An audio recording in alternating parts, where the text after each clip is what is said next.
Que alegria estar com você, começando o programa A Vida em Foco para todo o Brasil, via satélite, a transmissão também no canal do YouTube TV Evangelizar Oficial. Perguntando para você já imediato, você acredita que o nosso mundo hoje é um pouco mais individualista? Já ouviu as pessoas ao seu redor falando sobre isso? Bom, o fato é que o nosso cérebro, ele é capaz de praticar a grande arte da empatia. Mas então, qual a dificuldade que nós temos em, de fato, praticá-la? Esse vai ser o primeiro tema que nós vamos tratar aqui, porque é muito importante para os nossos relacionamentos, para o nosso desenvolvimento pessoal, enfim, para que você se sinta melhor com você e com as pessoas da sua família. E além disso, tem até uma relação com o segundo tema de hoje, que é a questão dos ciclos hormonais. Bom, ciclos hormonais, eles são de alguma forma impactados por vários motivos, mas nós vamos tratar do ponto de vista nutricional, o que é que a gente come que faz bem, que prejudica. Então, daqui a pouquinho eu converso com a Camila Mercalli, que é nutricionista especialista em saúde da mulher. Então, você, mulher, que está aqui comigo, de todas as idades, está começando o programa A Vida em Foco para você.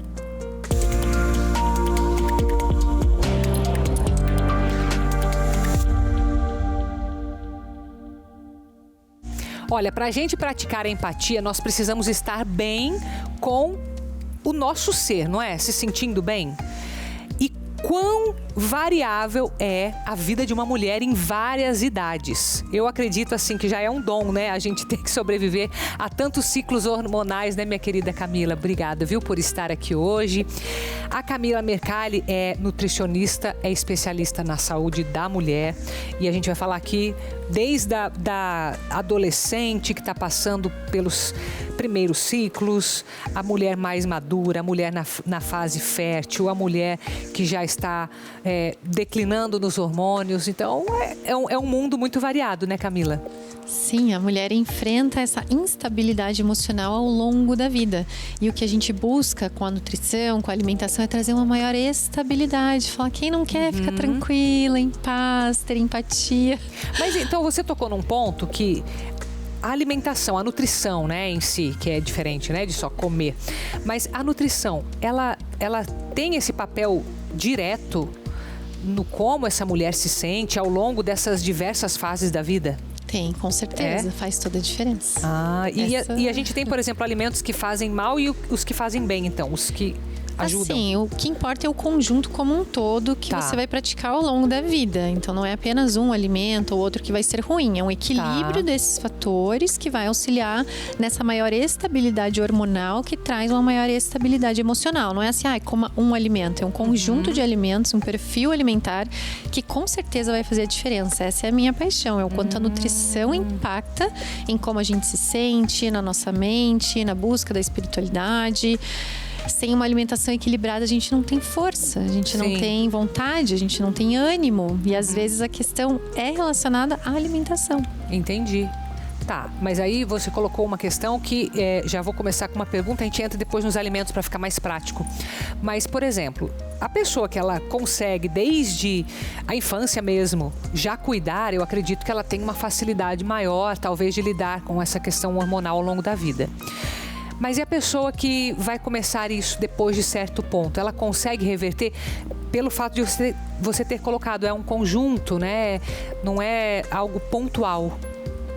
Consegue sim, com certeza. A gente sempre fala que antes tarde do que nunca. É verdade isso. Porque em 24 horas a gente já muda as nossas bactérias do intestino, a gente já muda essa programação. Claro que quanto antes melhor, mas antes tarde do que nunca. Isso sem a menor dúvida. Tá, legal. Bom, então com essa boa notícia que você nos deu, quais que são esses grupos alimentares que são benéficos? Bom, hoje o que mais tem de estudos sobre alimentação que traz benefício ao longo da vida, pode prevenir câncer de mama, auxilia no emagrecimento, auxilia nessa manutenção, toda é a dieta com base no Mediterrâneo. Vamos colocar de uma forma prática o que seria isso. Seria consumir frutas e verduras todos os dias, em torno de 200 gramas de fruta, 200 gramas de verdura. Então eu vou consumir fruta no café da manhã e no lanche da tarde, vou consumir verdura e ou legume no almoço e no jantar. Já é uma quantidade considerável. Outra característica dessa dieta do Mediterrâneo é o consumo do azeite de oliva extra virgem nas 2 refeições, almoço e jantar. Inclusive tem estudo prevenindo depressão com o consumo do azeite de oliva. Esse é o poder do azeite.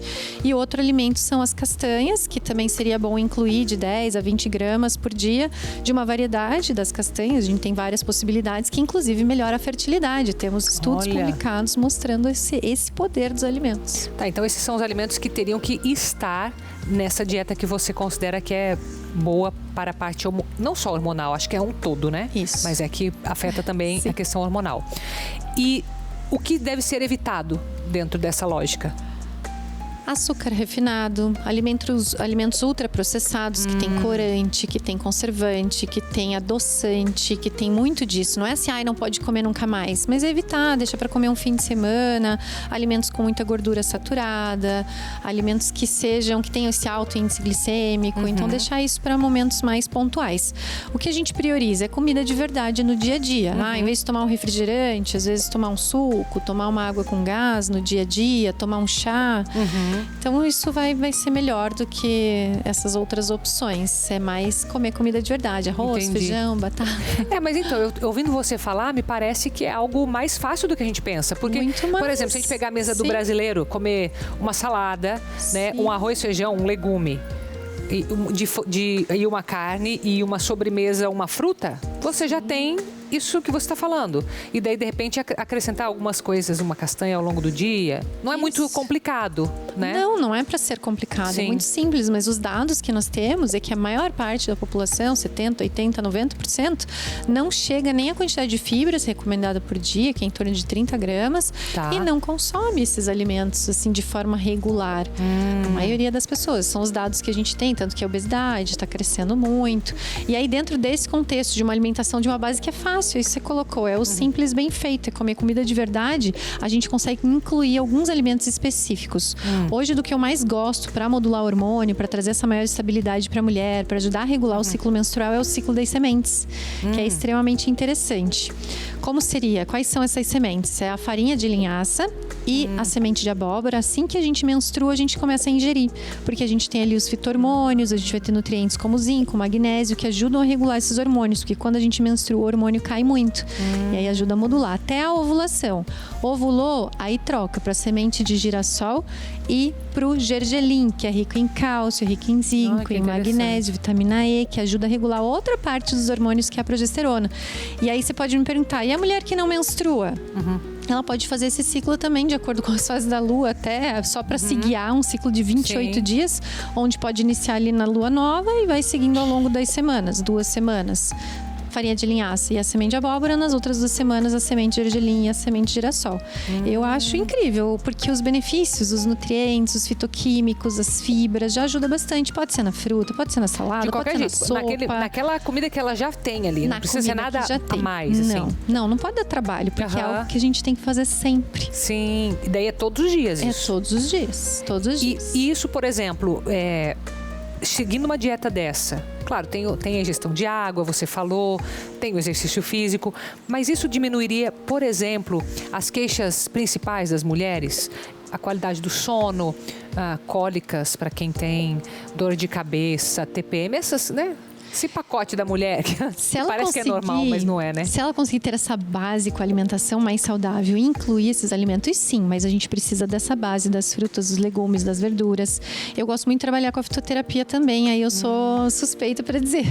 Mas alguns chás, como por exemplo o gengibre, pode ser chá de gengibre, pode ser shot de gengibre na segunda fase do ciclo, depois da ovulação, vai ajudar a reduzir a dor de cabeça, vai ajudar a reduzir a TPM, vai ajudar a reduzir a cólica. Um chá fácil, que todo mundo tem em casa, é o chá de camomila.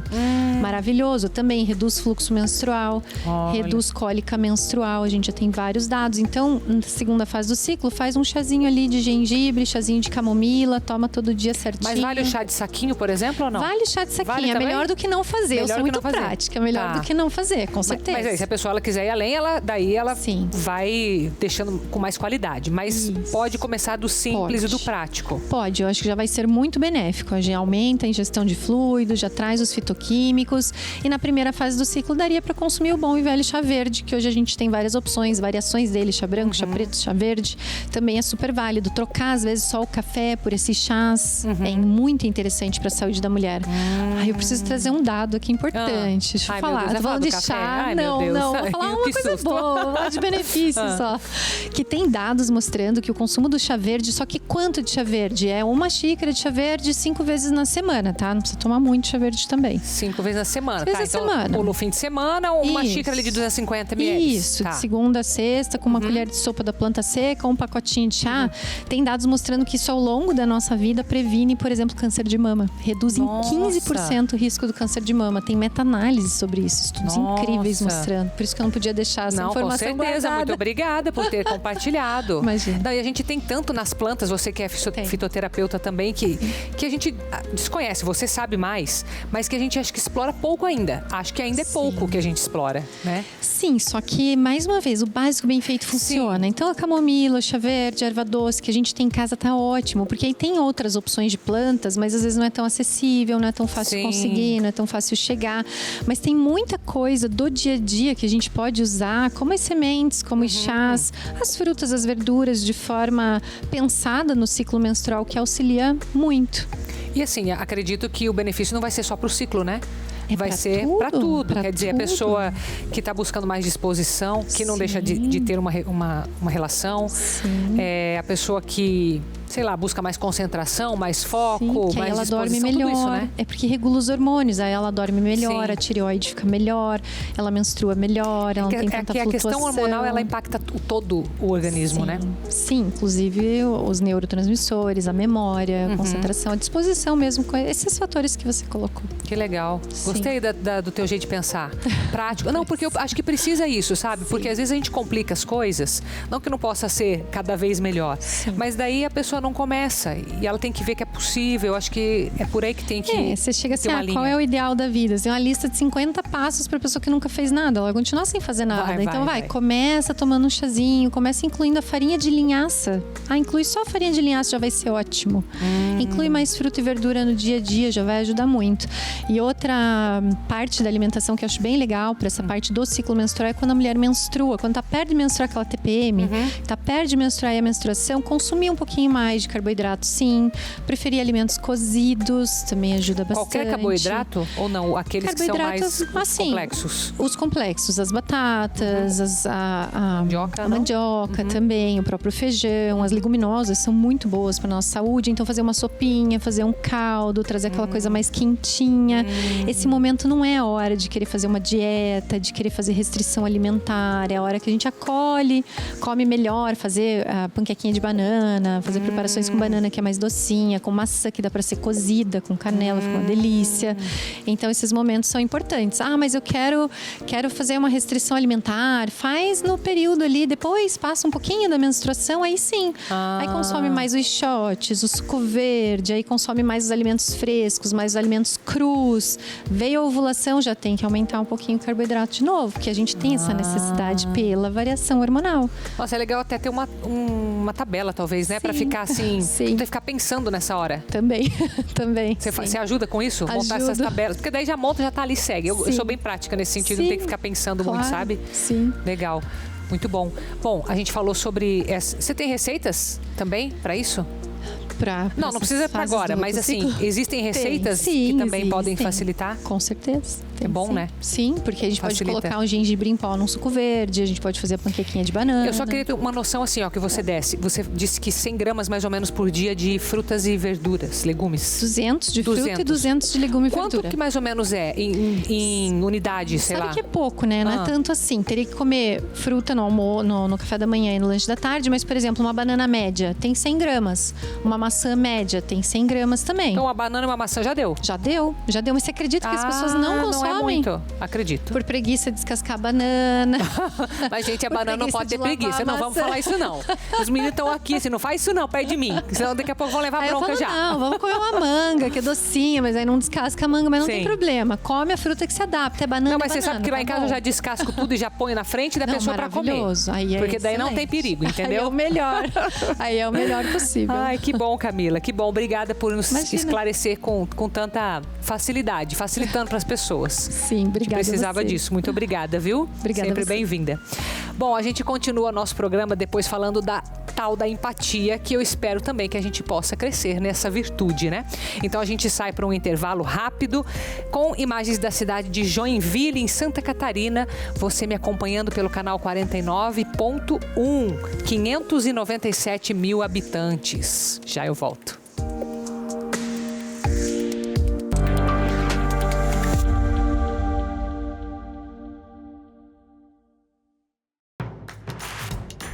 Não perca mais nenhum vídeo da TV Evangelizar. Inscreva-se agora.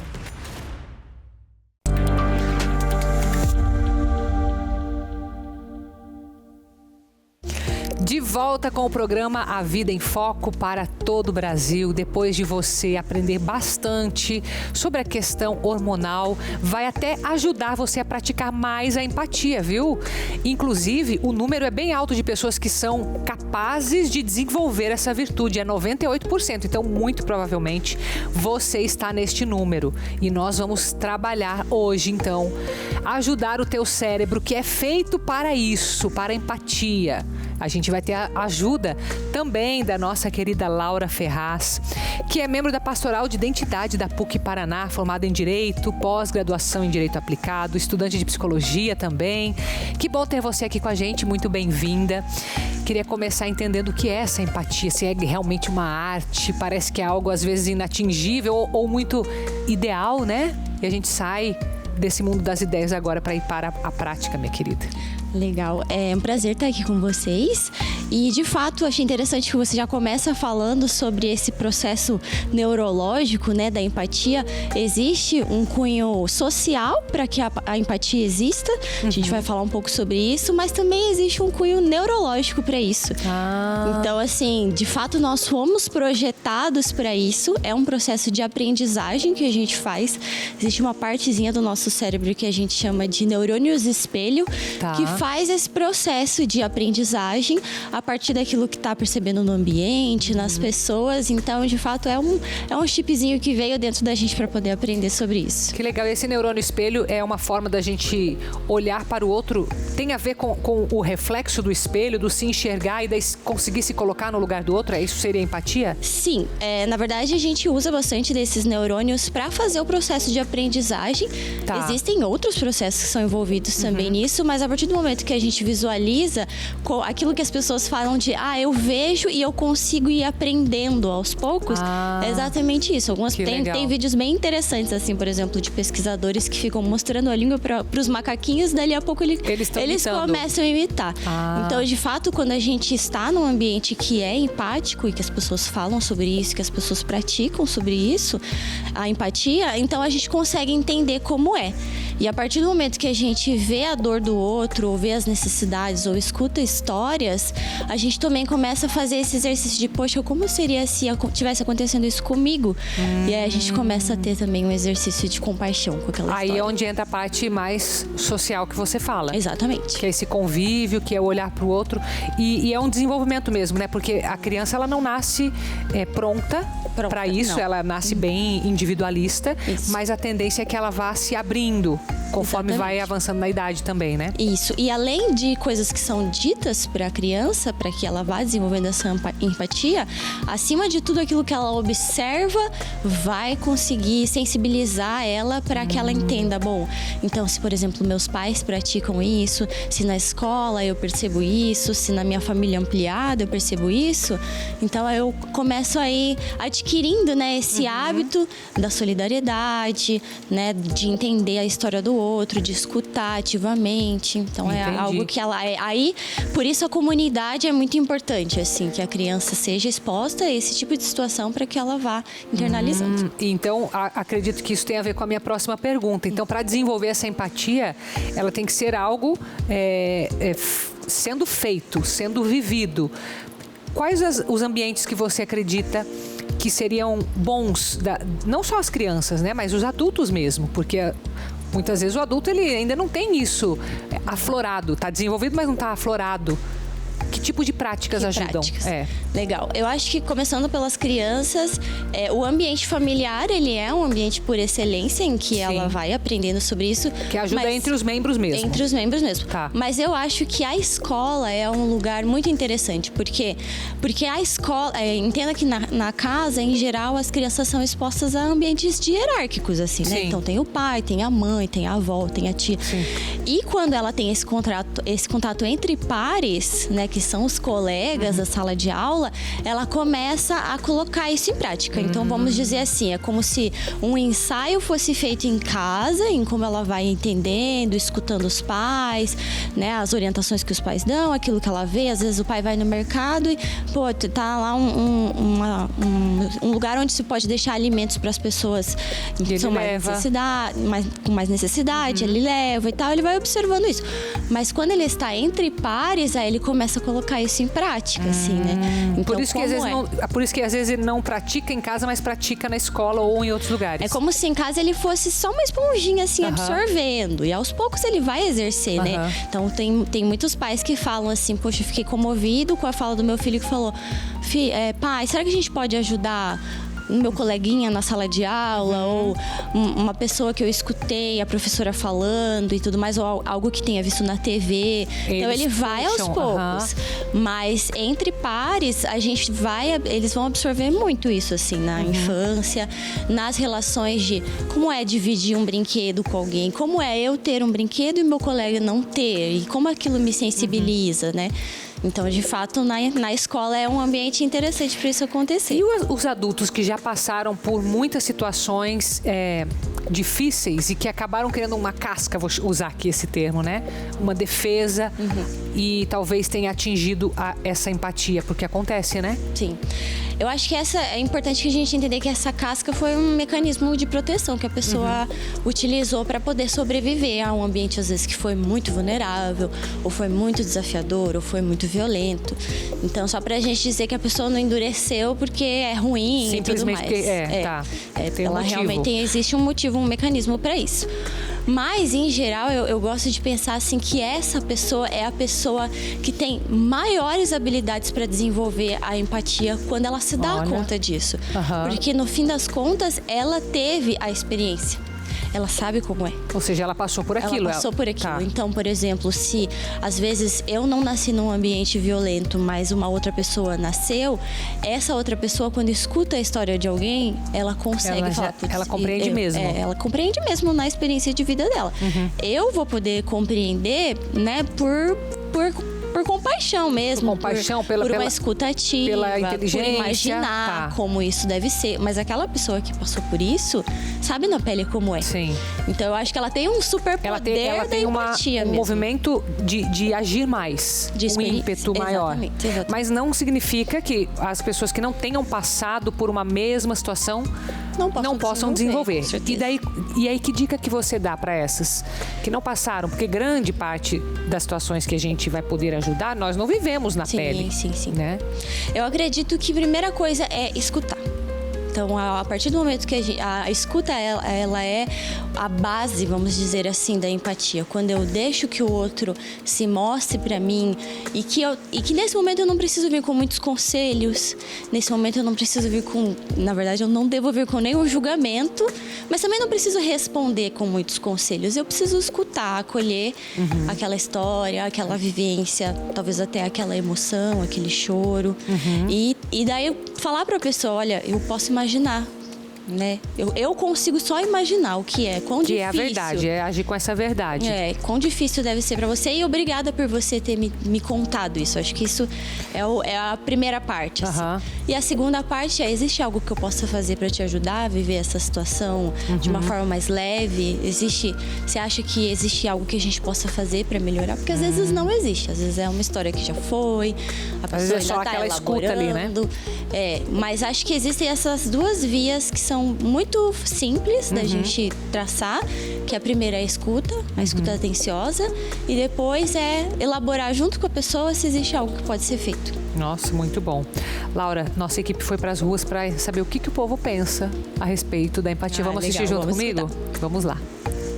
Oi, Carol, muito boa tarde para você e a todos que estão nos acompanhando. Eu estou aqui, na região central de Curitiba para saber se as pessoas sabem ou não o que é ter empatia e quais exemplos de empatia elas estão praticando. Vamos conferir? Empatia, aquele amor ao próximo, né? Você, pelo menos, cumprimentar, né? Um bom dia, uma boa tarde, uma boa noite. Se colocar no lugar da pessoa em determinada situação.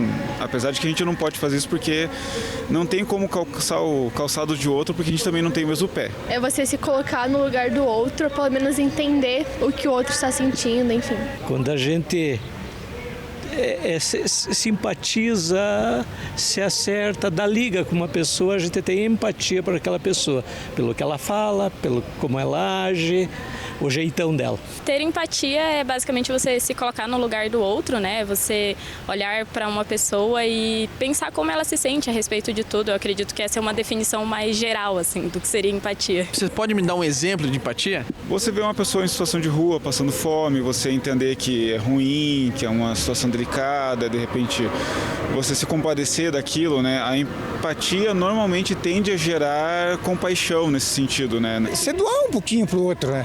Na rua mesmo assim, às vezes eu vejo uma situação que alguém tá passando, tipo, tô no ônibus e eu vejo que tem uma senhora que precisa de um lugar, eu vou e dou meu lugar pra ela. Laura, percebi que as pessoas sabem o que é empatia, né? De várias formas, em várias palavras. O que você acredita que de fato impede as pessoas de darem um passo além e serem verdadeiramente empáticas? Eu acho que existe um ponto que é a desconfiança, né? Em geral, todos nós somos feitos de marcas, assim. Então, marcas que às vezes são muito dolorosas, às vezes são um pouco menos dolorosas, marcas que a gente retorna para tentar elaborar elas, outras que não. Então, acho que essa é a primeira coisa, assim, quando ultimamente a gente tem usado bastante essa palavra, né? O trauma, assim, né?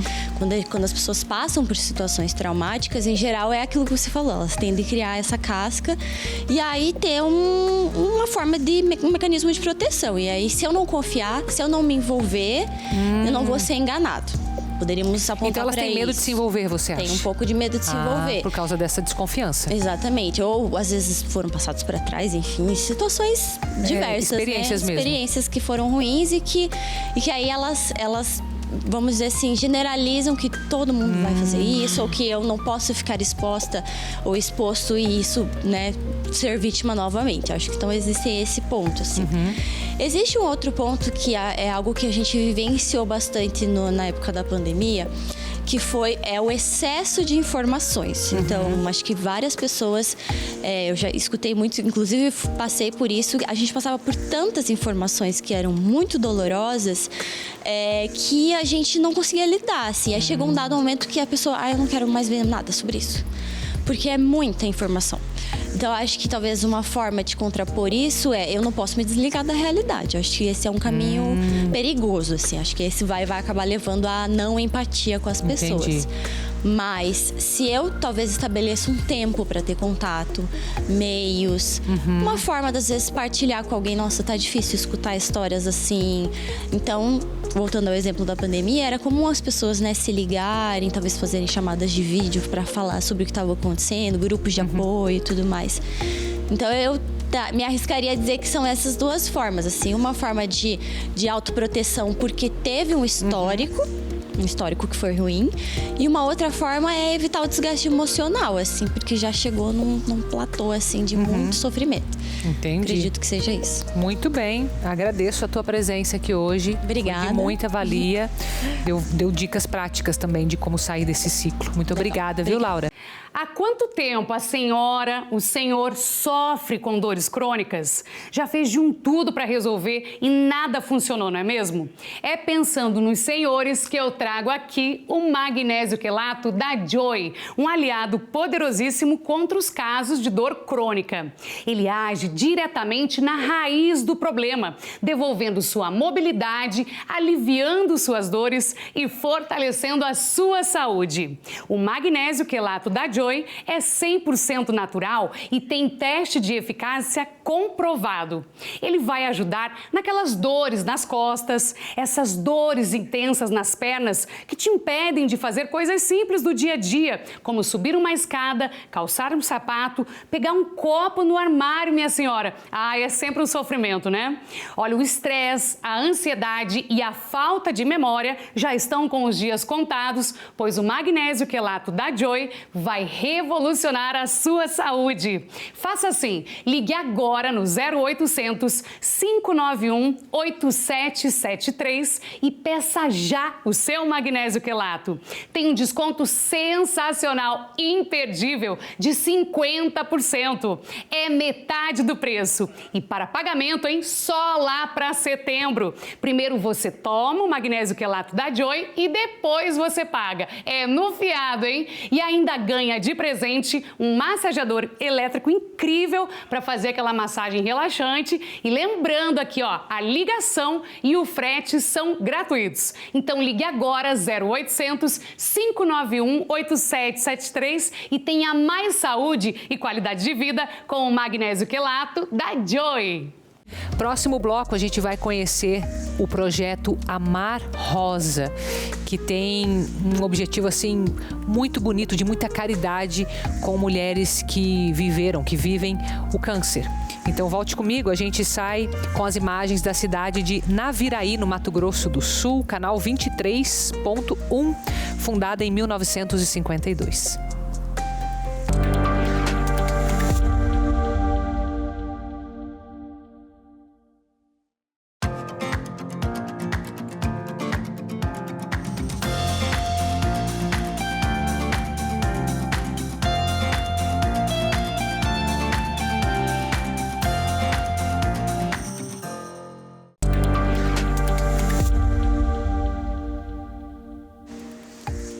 De volta com o programa A Vida em Foco, que hoje ajudou muitas mulheres, mas não só as mulheres, porque quando a gente fala de empatia, nós falamos com os homens, com você que é adolescente, jovem, com você que é mulher.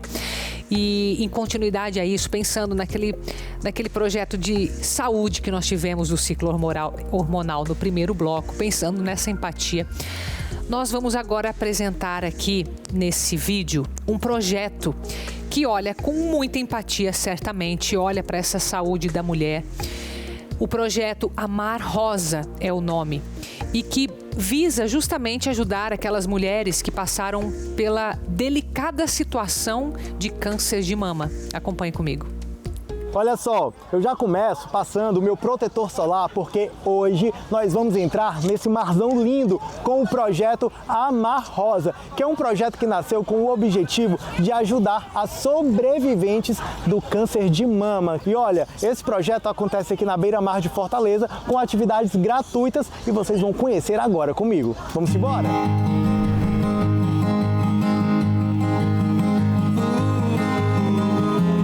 Foi uma adaptação de um estudo que veio do Canadá, né, que verificou que depois da cirurgia do câncer de mama, que a gente ficava com a monoparesia, a maioria fica, né, não são todas, que causa aqueles inchaços que se chamam de linfedema, verificou-se que essa atividade de remar, ela tanto traz benefícios para o físico e o mental. Sem falar no acolhimento, de estar juntas, todas que sofreram as mesmas dores físicas e mentais. Então a gente adaptou aqui a nossa realidade, a nossos verdes mares, né? Ai!